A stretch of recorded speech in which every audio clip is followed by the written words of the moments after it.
On today's episode of Locked On Pirates, there's rumors going around that Daniel Vogelbach and the New York Mets could eventually have a partnership here, as the Pittsburgh Pirates have reportedly talked to the New York Mets and inquired about a trade for one of baseball's best DHs this year. Also, the Pittsburgh Pirates are finally back on the field today against the Miami Marlins. So we will be previewing and making our predictions about that series, as well as highlighting your comments on the Daniel Vogelbach rumor mill and if the Pirates should trade Daniel Vogelbach or if they should hold on. Today's episode is brought to you by Built Bar and Sports Card Investor. But before we get into today's episode, thank you guys so much for making me your first listen of the day every single day here on the Locked On Podcast Network, where it is your team, your Pittsburgh Pirates, every single day. Of course, you can find me on Twitter at MVP_Ethan or at Locked On Pirates. We will be tweeting about the game tonight and very, very happy to have the game back on tonight. So the Pirates are finally back on the field for the first time since Sunday. We're also going to have a podcast tomorrow about everything going on in the world of the Pittsburgh Pirates. But with that said, let's get into today's episode, everybody. You are Locked On Pirates, your daily Pittsburgh Pirates podcast. Part of the Locked On Podcast Network, your team every day.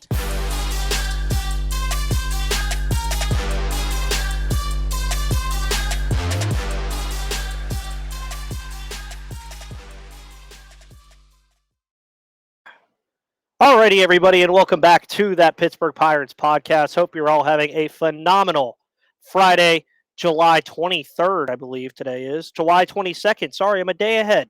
But I am Ethan Smith of the Locked On Pirates podcast, and let's get right into it. A couple days ago, over the course of the All-Star break, it was reported that the Mets and the Pittsburgh Pirates have talked about a possible trade involving DH Daniel Vogelbach. We will see what happens with this. I'm not entirely sure if we're going to see a trade for Mr. Vogie. But food for thought, right? I mean, we are in trade season. I think it's pretty clear that Jose Quintana is definitely the Pirates' biggest reasonable trade target. I think we're going to see Brian Reynolds and David Bednar on this team for sure for right now, and there's no reason for either of those guys to get traded. But it made me think, what is Vogelbach's trade value, and what could the Mets be sending over? And I had a few names to bring up to you guys. So I have it right here, just so you guys see. Have it right here, the Mets farm system. And one of the names that immediately pops out to me is Carlos Cortez, currently playing in the Double-A Binghamton Rumble Ponies. Phenomenal name. Lefty bat, throws switch hitter, by the way. He's a second baseman and an outfielder. He's a 2018 third-round pick out of the New York Mets. 2022 ETA, so he is close to MLB ready. Grades out as a 45 hitter, 55 power, 40 run, 45 arm, 45 field, and 45 overall. Right now in Double A, and over his career, 249, 325, 407 guy. He's batting 219 in Double A right now with a 639 OPS, but over his career, he is a 732 OPS guy. Had his best year, arguably, in 2021 as well. Sporting 819 OPS, and he's currently the Mets' 15th ranked prospect. And I think 15 down is where we could be thinking about what the Pirates could be looking at here. Jose Butto, another right-handed pitcher who would be ready pretty soon, also in Double-A, is a guy I keep seeing a lot of people talk about. Kind of hard to really consider him just because he is one of their prospects, especially pitching-wise, that is the closest. You have Joel Diaz, Calvin Ziegler, and Dominic Hamill as their other top guys, as well as Matt Allen. But all of those guys are pretty far away, so I don't see them exactly getting rid of Jose Butto for Daniel Vogelbach because Butto is their closest prospect there. Another guy I wanted to bring up was Eric Orzi. He is another guy that's very close, but he's a little bit further down in the system, currently in AAA in Syracuse, where he has a 5.35 ERA, 1.16 WHIP, 55 strikeouts to 11 walks. So I love that. I think he's been doing a good job down there in AAA. I think he's another guy the Pirates could reasonably think about. When you look at his bio, 55 fastball, 45 slider, 60 splitter, 50 control, 40 overall. Cool thing about Eric Orzi, a two-time cancer survivor. Splitter is also what gives him major league bullpen potential, which again goes back to what reasonably are you looking for Daniel Vogelbach? Again, the guy is signed through next year for the most part. There's an option where he could play for the Pirates on $1.5 million. He's been a very good DH for the team this year, one of the better DHs in all of baseball. So how do you value him out? Nobody really knows that. I would say he's a bottom of the system trade guy. So 15 to 30, I think, is where you're looking, which is why I'm bringing up all these guys. I really like Carlos Cortez. Hayden Senger is another guy that I also really enjoy, another AA guy. He's a catcher who's also supposedly ready this year. 227, 298, 350 slugging with a 648 OPS, but he's a career 712 OPS guy as a catcher. And I would love the Pirates to bring in kind of a stopgap for Henry Davis next year, and a young guy that can make a lot of noise, I think, in Hayden Singer. I think, though, as far as texture goes, are kind of stuck where they are. Carlos Rincon, another AAA guy, is another guy. He's number 28 in their system. Career 245, 322, 464, 786 OPS guy. Really, really very big in the arm department. 40 hitting, 40 overall guy. He was originally a Dodgers organizations guy. Power first, which you really like. And then one more name I'd like to throw out there is Josh Walker. This Pirates team is desperate, and I mean they need to be desperate for a lefty arm. AAA guy who grades out with a 50 fastball, 45 curveball, 45 changeup, and 55 control. 37th round pick in 2017, 24th overall prospect. I think a straight swap for Vogelbach and Walker would be absolutely phenomenal. I know one of you guys mentioned that I like to use that word a lot, but I do think that that would be a very good trade for them. He didn't pitch at all this year, I believe. I'm not really sure why. Kind of weird that he hasn't pitched this year. I think he may have an injury. I didn't look it up beforehand, but last year, 3.73 ERA guy, 4.21 ERA over his career. I would love a Josh Walker. Another guy that came to mind was Jake Mangum, 22nd overall prospect outfielder, batting 298, 355, 417, and 272 at AAA. I will say this. The Mets don't exactly have the greatest farm system. I mean, it's a farm system that's headlined by Khalil Lee, Nick Plummer, Ronnie Mauricio, Alex Ramirez, Brett Beatty, Francisco Alvarez, Mark Vientos. It's a weird system. It's not highly touted. It's not bad.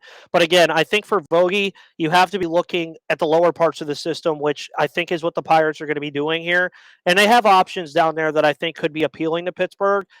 Again, it just really is, do you want to keep Vogelbach, who has been one of the better DHs and has supplemented that DH spot very well, or do you want to trade him off and get any piece you can? We'll get more into Daniel Vogelbach here in just a moment and your thoughts and your votes on if they should trade Daniel Vogelbach here in just a moment. But with that said, today's episode, as mentioned earlier, is brought to you by the wonderful people over at Sports Card Investor.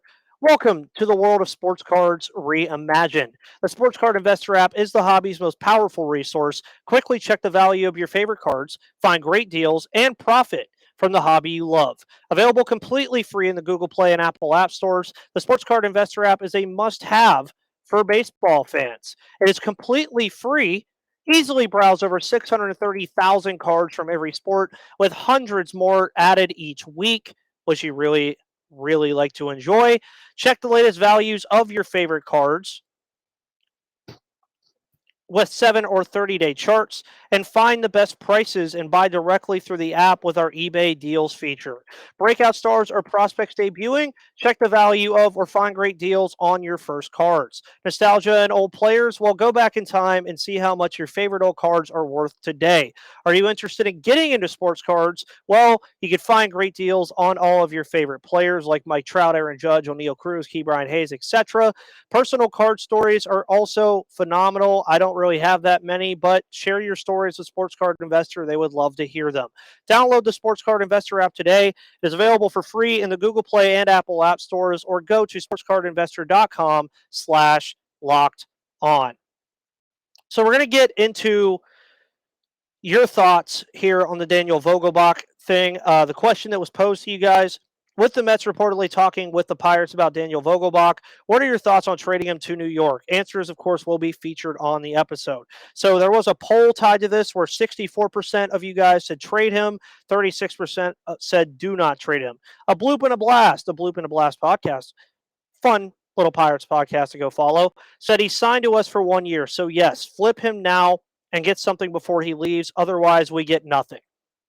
That is a very good point. Now, with Vogelbach and the success he's had at the DH position and what you could expect, that is a very phenomenal point.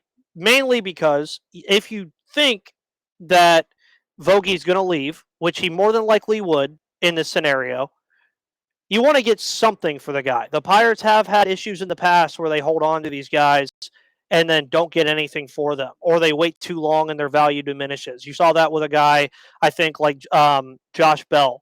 They let his value diminish. They should have traded him at the trade deadline when he was an all-star. They would have got way more value. Instead, they waited. He had a bad second half. They get Will Crowe and Eddie Yean. Eddie Yean, the verdict's still out on him. Will Crowe has picked it up in the bullpen. I think Vogie's value is about as high as it's going to be with how he's playing right now. I think you have to take advantage of that. I think trading him is the right option here. But we move on to Poppy Sargel, who says, I beg of Pirates fans to care about employing actually competent players instead of endless prospect lottery tickets. So that kind of goes on the other side of the coin is, do you go with another lottery ticket prospect, or do you keep Daniel Vogelbach, who is a known commodity for you, who, of course, happens to be pretty one-dimensional in terms of what he offers because he is just a DH. He's not very good defensively. That's all he's going to be for you as a DH. It's kind of both sides. Do you want to take a prospect again and hope that prospect does well on a lottery ticket, or do you just keep the known commodity you have in Daniel Vogelbach and keep it moving? I like that you brought that up because it gives you both sides of the coin, and I want to hear your thoughts on this. What side are you on? I might even make a poll before the game tonight about lottery ticket prospect or keep them. That's pretty much the thought process here. Brent Thompson, if you get a piece back you want, then yes, trade him. Sell high while you can because he isn't part of the longer-term plan. Funny thing is, I'm not sure teams would want him next year under contract, so he might be worth more trading next year. That's another thing that I think is very important to consider here is that he is under contract through next year. $1.5 million, very cheap contract. Would teams be more willing to trade for him next year in the hopes that, okay, well, if he doesn't play well for us, we're not contractually obligated to keep him the following year? Now, of course, $1.5 million, no biggie for any baseball team, not even the Pirates, not the Athletics, not any of these small spending teams. $1.5 million is definitely, I think, a solid number for any guy that you're trading like this, especially for the output you're getting. I think you're getting a very good output for Vogelbach. That's good for that value. The main thing that I want to speak on here for a second before we continue to the rest of the comments, Vogelbach and Quintana were both brought in for the same reason. They're veteran guys that were meant to help this team and be stopgaps this year to then get traded. That was the point of having both of them here. So I get the side of keeping Vogelbach because if they keep him, I'm fine with it. He's producing. He's a good bat in the lineup. If they trade him, as long as the guy's a lottery ticket and I think he brings value to the team within the next year or so, yes. But that's the only way I trade him is if he gives value. The guy that they get back brings value to the team ASAP. Not as like immediately as soon as possible, but not a 2025, 2026 guy that you're not going to know the verdict on for 4 years. I'm talking about a guy like I mentioned all those guys earlier who are 2022 OTA, like Eric Orsi, Hayden Senger, Jake Mangum, Nick Mayer, Carlos Rincon. You would know immediately. And I think that's where the Pirates need to think. Josh Harrison is better than Javi Baez, wins Williams. At this point on the presumed pipeline to a winning team, there's still only 5 or 6 guys I'm not really listening on. We're also past the point of blind asset selling, and you could get what you get and move on. More complicated a question than it would have been 2 years ago, especially for Vogie, who, while the dude can hit, his value is kind of hard to gauge, in my opinion, because of the hit it takes by being so inflexible in how they can use them. Whereas, say, Q, referring to Jose Quintana, is really valuable right now, and we're going to get something intriguing for him. Not sure about Vogie.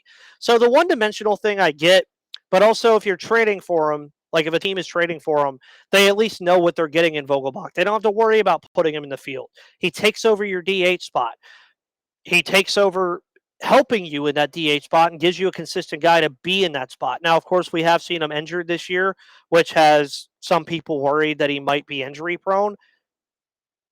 I'm not that worried about that. I don't think he's injury prone at all. I definitely think that for the most part, Vogelbach offers a team a solid DH or even a solid lefty bench bat against a right-handed pitcher for a postseason team like the Mets, say like the Guardians or the Twins or a team like that. Three Chiz Pizza says, why not Yoshi for the Mets? I think we all know why. Big Earn. I'm usually not supportive of the continued shipping out of our good players for single A prospects, but if you could get something interesting, go for it. He has no future here. He doesn't have a future here, no. But how many would be opposed to having Vogelbach as the DH again if he produces the same in 2023? And then trade him in 2023 as a stopgap and keep him as a stopgap before you wait on guys like Nick Gonzalez, Peguero, Mason Martin, the other names in the system that could potentially fill that DH spot. Very good point. Rolanzi Contreras Cy Young says, for what, a bag of peanuts? Yes, I know. Some people feel that way, that trading Vogelbach has pretty much no value. He's a very good player, but they don't know if there's any value in trading him. And final comment on this was from Michael Hall. Trade him, then watch New York send him to the Nats as part of the Soto deal. That'd be very funny. Be very interesting to see if that happened. I think it would be a wild dynamic if Vogelbach was traded twice in a matter of a couple days. I'm not expecting, by the way, to see Soto traded this deadline. I just think trading that many prospects and MLB-ready players at one time in the middle of the year is just too much for a team. I just don't see a team doing it. I think it'll happen during winter meetings this upcoming winter. Guys, those are your comments. I really appreciate it. I wanted everybody to kind of get a sense of where the fan base was as a whole rather than just me. And before we preview the Miami Marlins series and get into all of that stuff, today's episode is brought to you by the best protein bars on planet Earth, and that's Built Bar. From the people who invented healthy and tasty comes the latest gift to your taste buds. You've probably tried the amazing coconut brownie chunk Built Bar, but guess what? Your friends at Built have given coconut brownie chunk the Puffs treatment. That's right. The coconut brownie chunk Built Bar flavor you love, and a deliciously chewy marshmallow covered in 100% real chocolate. It's like a fluffy cloud of coconut brownie goodness. But stop drooling and listen. They're good for you. They're low calorie, low sugar, high protein, and all delicious. And coconut brownie chunk puffs are only here for a limited time. So go to built.com right now and make sure you don't miss out. They're going fast because they taste amazing. All Built Bars are made with collagen protein, which your body absorbs more efficiently and provides tons of health benefits. Eat something that tastes good and is good for you. The best part about Built Puffs is, of course, they taste amazing, but you can enjoy them guilt-free because they are actually good for you. They are the perfect treat, perfect when you got a craving, you need to satisfy your sweet tooth, or if you need a quick, healthy snack, they're an excellent source of protein. Delicious coconut, rich sweet brownie, creamy marshmallow. Stop fantasizing. Get the Built Bar right now and order your box of coconut brownie chuck puffs right now. So go to built.com, use the promo code LOCK15 for 15% off of your order to invest in the best protein bars on the planet. And don't forget to check out Locked On's NFL Top 50, the top 50 players that changed the betting spread, brought to you by Bet Online right now on the NFL Podcast Network over there at Locked On NFL. So, the 43 and 49 Marlins and the 39 and 54 Pirates square off. Two teams, again, sub 500 in PNC Park. The Marlins have kind of fell off the proverbial cliff of being a wild card team over the last couple of weeks. They now sit 6 games back of the wild card. Pirates are 10.5 back, so very interesting dynamic there between these two. But I am very excited for tonight's game because Zach Thompson gets to pitch against his former team. Of course, if you remember, Jacob Stallings was traded to the Miami Marlins in the offseason for Zach Thompson, Kyle Nicholas, and Connor Scott. There we go. His name just left my brain. But they will be facing off against Braxton Garrett, a left-handed pitcher with a 3.7 ERA, 1.23 WHIP, 41 Ks to 10 walks. I'm happy to see Zach Thompson back. Zach Thompson has been one of the more consistent pitchers on this team, sporting a 4.09 ERA and a 1.39 WHIP, so I'm very happy about that. I think the Pirates win tonight. I do. I think they come out of the gates of the All-Star break very, very fast. They opened this 3-game set. I believe the Marlins are favored in this game as a minus 130 favorite. The Marlins, though, were 3-7 in their last 10. The Pirates come into this game 5-5 in their last 10. Again, like the last series, I do think this is going to be a very low-scoring series, and hopefully the Pirates don't lose 2 out of the 3 games like they lost 2 of the games in the last series in extra innings. But that's how the game will shape up tonight with Zach Thompson. Then tomorrow we get Jose Quintana and Max Meyer. Max Meyer has an 8.44 ERA. Quintana, this is just a continued resume builder for him for another team. Pirates are favored in that one in the matchup predictor. So lots to look for, I think, in this series. Jazz Chisholm, of course, still on the 10-day. Jose Luzardo on the 60-day. Edward Cabrera, Eliasar Hernandez, and Peyton Henry, all injured still for the Miami Marlins. The Pirates getting better on the injured players list. I know Reynolds reportedly today is starting to take BP and run again, so hopefully we get him back soon. No Jazz Chisholm again, though, in this series for the Miami Marlins, which I think could be a big difference for the Pirates. Then comes Sunday. They missed them in the 4-game set the last time, but we get Mitch Keller and Sandy Alcantara. Sandy Alcantara arguably been one of the best pitchers in all of baseball this year. 123 strikeouts to 33 walks, a .9 whip, 1.76 ERA. The dude is absolutely wild. So with that said, I think the Pirates are guaranteed one loss in this series. I think it will come at the hands of Sandy Alcantara. But I do think they win the other 2 games. I think the offense comes out firing hot. I know there's still no Brian Reynolds, but I think this All-Star break was very good for one person in particular, and that's O'Neal Cruz. I think O'Neal Cruz comes out of this All-Star break very hot. I think he's going to have a very good game the first 2 games, and then Alcantara, I think, could possibly give Cruz and the Pirates fits in general.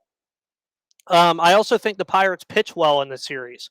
You heard who they have pitching. It'll be Thompson, Quintana, Keller, all guys who have been on the up lately. I know Quintana had that rough start in Colorado, but he's still Jose Quintana this year. So I'm expecting a well-pitched series from the Pittsburgh Pirates. I'm expecting O'Neal Cruz and Ke'Bryan Hayes to kind of carry the offense with Brian Reynolds currently being out of the lineup. Think the Pirates win 2 out of 3. As far as tonight goes, I think they win 5-3. I think they're going to have a low-scoring series once again. I think the pitching on both sides, outside of Max Meyer and Mitch Keller, has been very good, but Mitch Keller is even doing better. So I'm not just going to write off Mitch Keller right now. But with that said, guys, we're going to get more in depth with this series tomorrow. We're going to recap tonight's game on tomorrow's podcast, as well as continue trade deadline talk, probably previewing some places where Jose Quintana could get traded. With that said, guys, thank you for tuning in to the Locked On Pirates podcast, as you always do. We talked about Daniel Vogelbach possibly being traded to the Mets. We previewed the Marlins series. I gave my predictions where I think the Pirates are going to win 2 out of 3 games and lose to Sandy Alcantara. With that said, check in tomorrow, guys. Make sure you check out Locked On MLB Prospects with Lindsey Crosby. He's been doing a phenomenal job over there. Guys, I am your host who does the most, Ethan Smith, and I will see you guys on the flip side.